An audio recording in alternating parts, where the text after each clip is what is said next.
ఈ వీడియోలో మనం క్వశ్చన్ నెంబర్ 2 ఎలా సాల్వ్ చేయాలి నేర్చుకోబోతున్నాం. క్వశ్చన్ చూసినట్టయితే a pair of scissors has its blades 15 centimeter long. Blades అట 15 సెంటీమీటర్ లాంగ్ ఉన్నాయి, వైల్ హ్యాండిల్స్ ఏమో 7.5 సెంటీమీటర్ లాంగ్ మాత్రమే ఉన్నాయి. ఇది సిచ్యువేషన్. క్వశ్చన్ ఏంటంటే what is it's mechanical advantage. ఇప్పుడు ఇది నేను మీకు ఎక్స్ప్లెయిన్ ట్రై చేస్తాను. చిన్న సజెస్ డ్రా చేద్దాం. ఓకే, సజెస్ అని అనుకోండి. దీన్ని ఏమంటామంటే రివిట్ అంటాం. ఈ పాయింట్ని రివిట్ అంటాం. రైట్. ఇప్పుడు ఇక్కడ మనకి ఈ బ్లేడ్స్ అంటే ఇవి కదా బ్లేడ్స్, వీటి లెంత్ 15 సెంటీమీటర్ అంటే ఇక్కడి నుంచి ఇక్కడ దాకా. దీన్ని నేను మొత్తాన్ని ఒక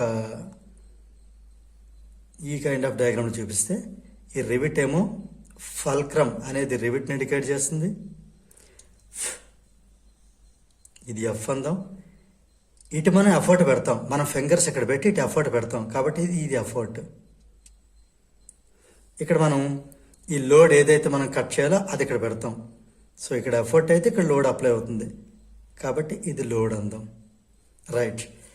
ఈ బ్లేడ్స్ ఎంత లాంగ్ ఉన్నాయి 50 సెంటీమీటర్, అది మనకి లోడ్ని ఇండికేట్ చేస్తుంది. ఇక్కడ కదా మనం బ్లేడ్స్ ఇవి కదా, అందుకని ఇది మనకి 15 సెంటీమీటర్, ఇది లోడ్ని ఇండికేట్ చేస్తుంది. గుర్తుపెట్టుకోండి, బ్లేడ్ అంటే లోడ్ అని గుర్తుపెట్టుకోండి. జస్ట్ లైక్ రైమింగ్గా గుర్తుంచుకోవడం చెప్తున్నాను. బ్లేడ్ అంటే లోడ్.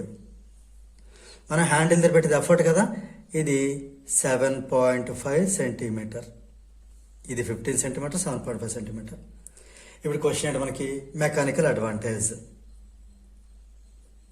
సో మనకి ఇచ్చిన డేటా రాద్దాం. ఫస్ట్ ఈఎఫ్ అనేది 7.5 ఇవ్వడం జరిగింది. ఈఎఫ్ అంటే మనకి ఆల్రెడీ చెప్పాను మీకు, ఎఫర్ట్ ఆర్మ్. తర్వాత ఎల్ఎఫ్ అనేది మనకి 15 సెంటీమీటర్ ఇవ్వడం జరిగింది. ఇదే మీకు చెప్పాను నేను, length of blades nothing but load అని చెప్పాను.